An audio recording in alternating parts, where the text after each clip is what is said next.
Aula B2, proporção inversa. Então, vou falar das características da proporção inversa. Na proporção inversa, quando a grandeza independente dobra de valor, a grandeza dependente, o y, vai dividir por 2. Se a grandeza independente triplicar, a grandeza dependente vai dividir por 3, e assim por diante. Então, essa é a característica das relações de proporção inversa. Quando um aumenta, o outro diminui na mesma proporção. O gráfico, nesse caso, vai dar uma hipérbole. Então, quando uma grandeza tem um valor reduzido, a outra tem um valor grande. À medida que a grandeza independente aumenta, a grandeza dependente está diminuindo de valor. A constante proporcionalidade, neste caso, vai ser calculada quando multiplicarmos a grandeza independente pela grandeza dependente. Então, a constante proporcionalidade é o produto das grandezas relacionadas. E a equação que caracteriza, para poder calcular a grandeza independente a partir da grandeza dependente, vai ser a grandeza independente, y, é igual à constante proporcionalidade, A, dividida pela grandeza independente, o x. Então, a dependente é igual a constante dividido pela independente. Então, o conjunto de medidas que eu vou apresentar agora foi obtido em uma experiência onde eu relaciono o peso aplicado em uma alavanca com o braço de alavanca, ou seja, a distância até o eixo no qual eu tenho que aplicar esse peso para obter o equilíbrio da alavanca. Então, também é uma tabela de 5 medidas, portanto, 8 linhas, com uma primeira coluna onde eu vou colocar os números de 1 até 5, que são a quantidade de medidas que eu vou realizar. O peso, que vai ser a minha grandeza independente. O braço de alavanca, que vai ser a minha grandeza dependente, vai depender do peso que eu aplicar na alavanca. E uma coluna para calcular a constante de proporcionalidade. Desta constante, eu vou fazer soma e média. Então, novamente, o peso e a distância, braço de alavanca, vão ser alteradas durante a experiência, então não há razão para eu fazer média dessas grandezas que eu mudo propositadamente. Mais uma coluna para desvio e outra para desvio. E o desvio ao quadrado, então, vai ser usado para chegar no desvio padrão. Então, essa é a minha tabela de medidas para analisar. As medidas que eu vou fazer, inicialmente, eu vou usar um peso de 50 gramas e aplicar ele na alavanca. Para conseguir o equilíbrio, eu tive que colocar ele a 55,2 centímetros do eixo, ou seja, do ponto de equilíbrio da alavanca. Depois, eu aumentei o peso para 100 gramas. A distância vai diminuir. No caso da experiência, ele diminuiu para 28,1 centímetros. Aí, eu aumentei o peso para 150. A alavanca ele equilibrou quando eu coloquei ele a 18,2 centímetros do eixo. Aumentei o peso para 250 e aí eu obtive o equilíbrio quando coloquei o peso a 11 centímetros do eixo. E a última medida, eu coloquei 500 gramas como força para equilibrar a alavanca, e aí eu consegui o equilíbrio quando ele estava afastado 5,5 centímetros do ponto de apoio da alavanca. Então, agora construir o gráfico de peso em função da distância. Uma folha, fazer o eixo horizontal orientado, o eixo vertical orientado, desenhar uma escala centimetrada no eixo horizontal e no eixo vertical. Identificar se é peso em função de distância, isso quer dizer que o peso vai no eixo vertical e a distância deve ser colocada no eixo horizontal, junto com as unidades de medida que foram usadas para medir essas grandezas. E agora eu começo a colocar os pontos. Primeiro, eu tive uma distância, usei um peso de 50, aliás, tem que escrever as escalas. Então, na escala horizontal, eu tenho que ter uma distância máxima de 55 centímetros. Então, eu vou de 10 em 10 centímetros, mas a cada 2 centímetros eu coloco 10. Então, cada centímetro do meu gráfico vale 10 das medidas. Então, cheguei aqui no 50. No vertical, cada centímetro vale 100 gramas força, para poder chegar em 500. E agora eu posso, sim, começar a marcar pontos. Na primeira medida, eu usei uma força de 50 e foi colocada a 55,4 centímetros do eixo. Então, marquei aqui o primeiro ponto. Depois, eu usei uma força de 100 gramas força, que foi suspensa a 27 centímetros do eixo. Então, marquei o segundo ponto. Terceira força foi de 150, colocada a 18 centímetros do eixo, está aqui o ponto. E a terceira força, 250, aplicada a 11 centímetros do eixo. E a quarta força foi de 500 gramas força, colocado a 5,5 centímetros do eixo, o quinto ponto. Então, esses pontos caracterizam uma proporção inversa, porque à medida que uma grandeza aumenta, que a grandeza, a distância aumenta, a força, o peso diminui, ou à medida que o peso aumenta, a distância diminui. Então, o gráfico característico vai ser uma hipérbole.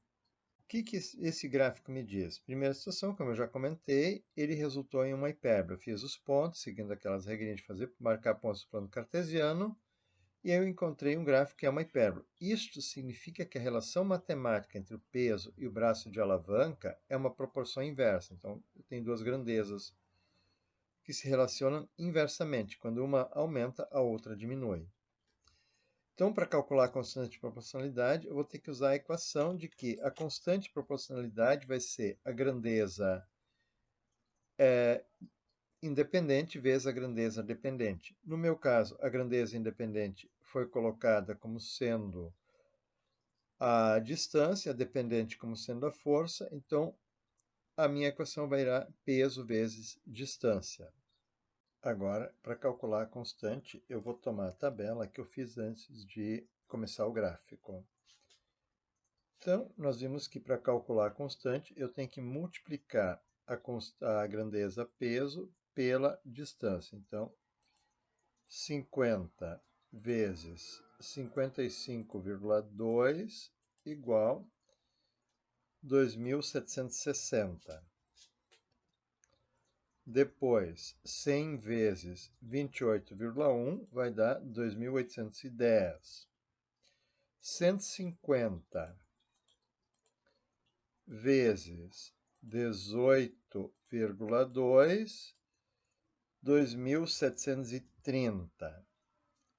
250 vezes 11, 2.750. E, por fim, 500 vezes 5,5 vai também dar 2.750.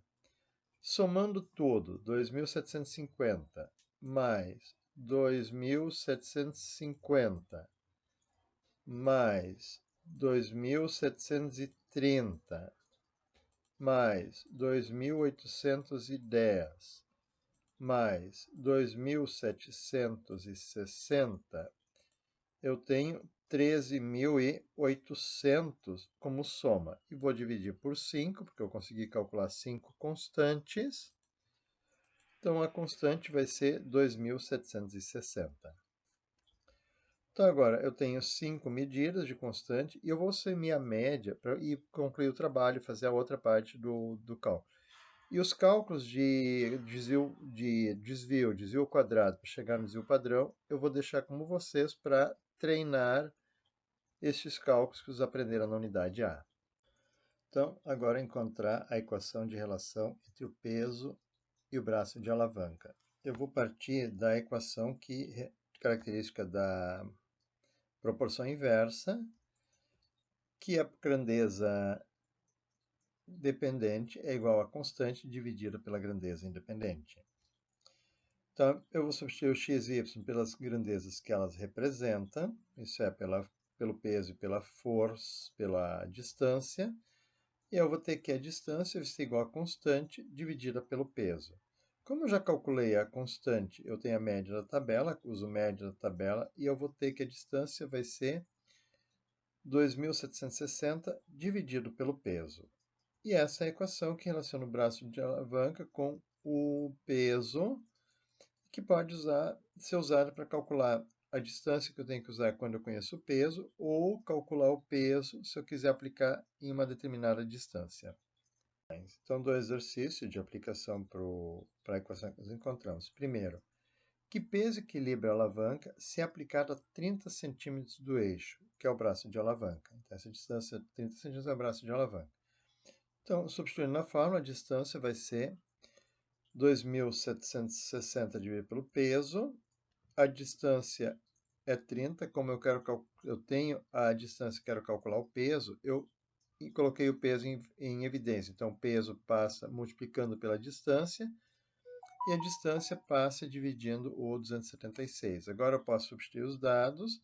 Então, o peso vai ser 2.760 dividido por 30.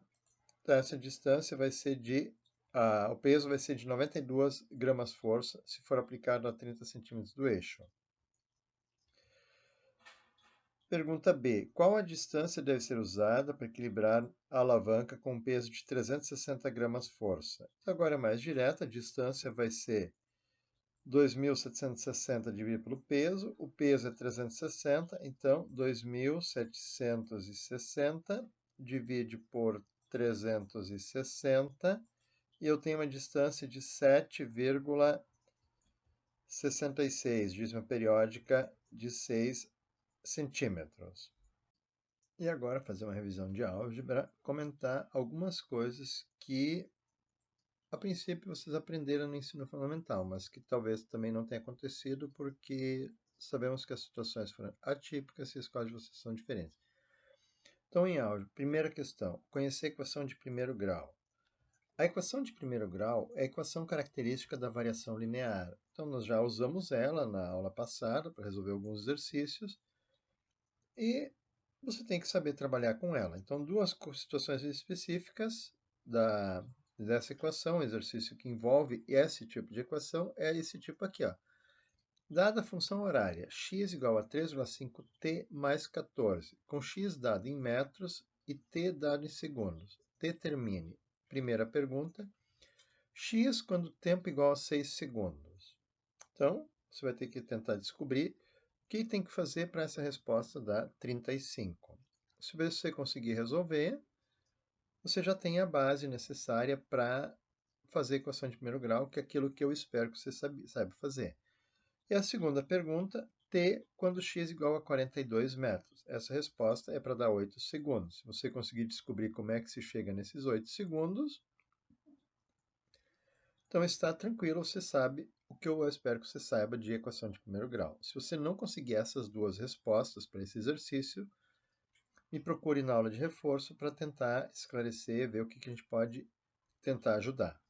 Outro conhecimento de álgebra que você deve ter tem a ver com produtos notáveis. Então, vamos ver se você reconhece o produto notável, onde mostra, por exemplo, que x mais y entre parênteses elevado ao quadrado igual a x ao quadrado mais 2 vezes x vezes y mais y ao quadrado. Tá, então essa é uma situação de um produto notável simples e vamos ver se você consegue resolver isso aqui. Mostrar que 3x menos 4y ao quadrado vai dar 9x ao quadrado menos 24 vezes x vezes y mais 16y ao quadrado. Então, é uma conta que eu espero que você faça. Se você conseguir mostrar essa conta, chegar nesse resultado, ótimo, você tem um bom ensino fundamental, mostrou bem direitinho como é que tem que fazer o produto notável. No roteiro da aula, eu vou deixar como é que se faz essa solução, e se aí você não conseguir entender, mais uma vez, recomendo que participe de uma aula de reforço para esclarecer as dúvidas.